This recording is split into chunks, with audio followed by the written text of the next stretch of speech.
দেখুন বন্ধুরা, এটা সুপার স্প্লেন্ডার বাইক আছে। 10 বছর বয়স হয়ে গেল গাড়িটা। চ্যাচিসটার কী অবস্থা হয়েছে, পুরো মোর্চা পড়ে নষ্ট হয়ে গেছে। ভেতরের কন্ডিশন খুবই খারাপ। এগুলোকে এখন ওয়াশ করে আবার কালার করলে সব মোটামুটি ঠিক হয়ে যাবে। আর কালার না করলে তো এগুলো পরপর আরও মোর্চা পড়ে নষ্ট হয়ে যাচ্ছে না। দেখুন, এটাকে জল মেরে পরিষ্কার করে নিলাম, কতটা পরিষ্কার হয়ে গেল। ছিল কি অবস্থা, এখন হলো কি। এরপরে শ্যাম্পু দিয়ে পুরো পরিষ্কার করে এগুলোকে মোর্চাগুলো তুলবো, তারপরে কালার করব। এটি কালার করে নিয়েছি। এবার কালার করার পরে পুরো অরিজিনাল টাইপেরই হয়ে গেছে।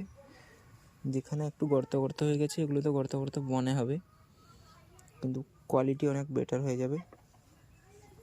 পরিষ্কার পরিচ্ছন্ন রাখলে এই রকম অবস্থা হয় না। গাড়ির সবসময় যত্ন নিতে হবে।